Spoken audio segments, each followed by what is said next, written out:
Welcome to the always thrilling outbreak season, health fans. Speed and precision are vital this time of year, and nobody knows that better than our reigning champion, Anne. You gotta be on top of your game, Beth. The sooner the causative organism is identified, the faster all the measures can be put in place to stop the spread. Control measures should be put in place as soon as a problem is identified. Identifying the organism is key to ensuring that all measures are put in place for that particular germ. For influenza, that means getting prophylaxis ordered.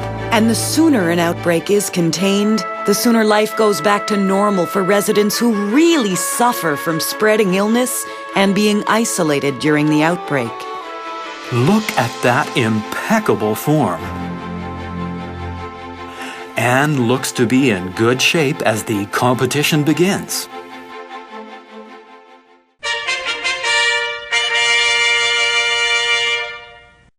Welcome to the stool sample, where scoring points is all about having enough feces to test without any urine mixed in. Notice she's not wearing face protection. Competitors need to make a risk assessment based on their experience and decide if they need extra PPE. Anne's obviously confident she can avoid any splash. Oh yeah, she's a pro when it comes to the glamour event of outbreak season. We're talking about a real marathon. 5 specimens of different symptomatic residents on the first day, then 5 more for the next round of cases. It's so important to get the newest onsets because they'll have the highest viral load. Here she goes, starting with the container for virus detection. In this kit, it's the white one.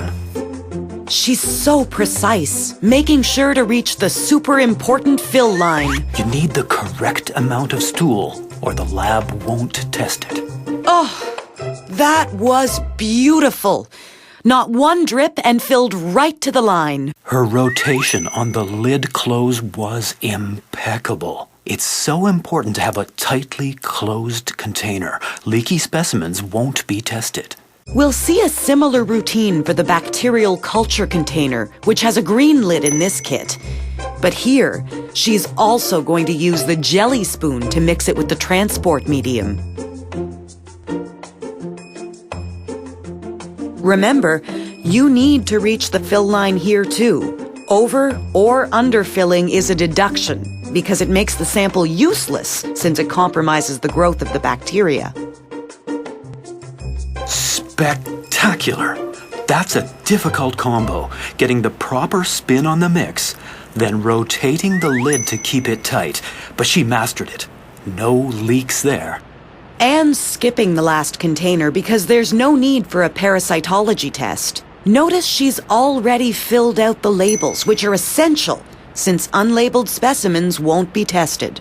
The name is simple, but let's take a look at the required second identifier. Only specimens with 2 identifiers will be tested. If there's 1 or none, they'll reject the specimen. And the identifiers on the sample and the requisition need to match. Oh, she's a real pro. No hesitation, just straight for it. She's just so elegant.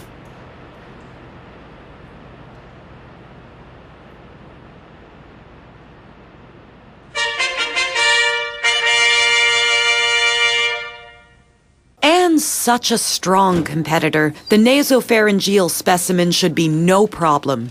She's already checking the expiry date on the respiratory virus collection kit.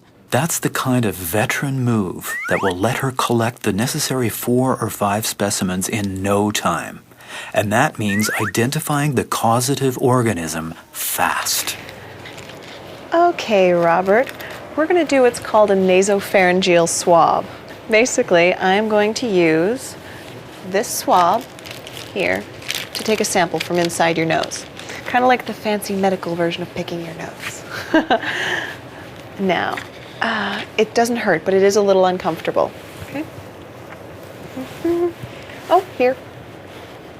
You might need this for afterwards. And would you like to sit up, or are you okay lying down?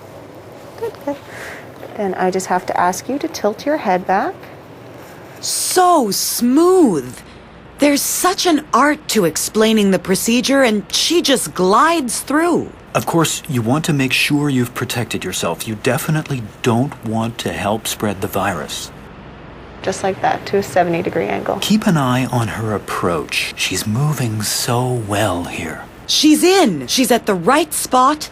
Equal distance between the nose and ear. Now she'll rotate the swab to collect the specimen and go for the dismount. Notice how she's positioned at the side in case the resident sneezes, so she's not in the line of fire. Wow, what a perfect dismount. Let's watch that again. She makes it look so easy, but keep an eye on the torque in her wrist.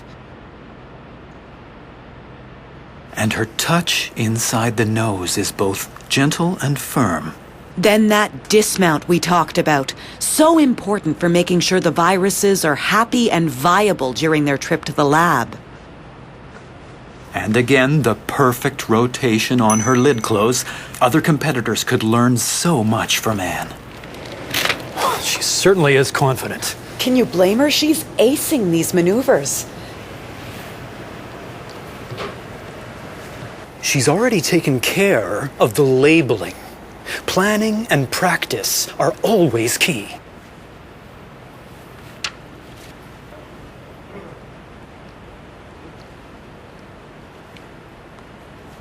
She can use either the resident's date of birth or health card number for the second identifier. She's done it! Oh, wow! What an unbelievable routine. She's a natural.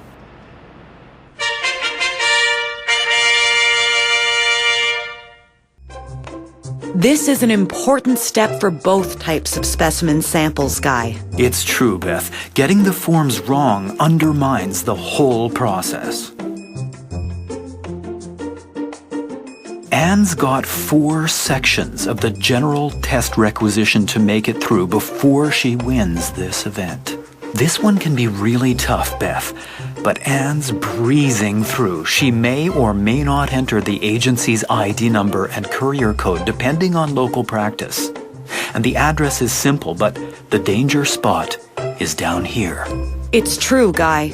You need to put the name of the medical officer of health from the public health unit in that slot to get full marks. But Anne is such a savvy competitor. No problems at all. Such precision. She glides through that top segment, honing in on the tricky patient's address. And she nails it. She listed the long-term care home and address. A real pro move. We need a triple combination for the outbreak number.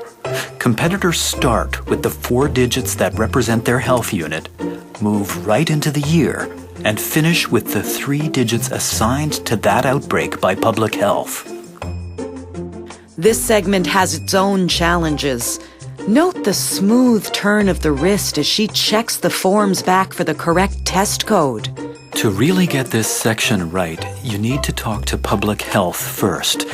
It's obvious Anne's done that. See how she's hit on the influenza A and B direct testing and virus culture, and she's bypassed Legionnaires because it doesn't apply here. Then a swift check in the right box identifies what kind of sample you need. NP swab in this case, and feces for the stool sample. She just dances through this section, so smooth as she checks the reasons for the test and the appropriate clinical info. And a beautiful spin back to fill in the dates of collection and onset. Nice routine. So cool and calm as she wraps up her routine. As usual, her specimens are labeled and leak-free, which is essential to the lab.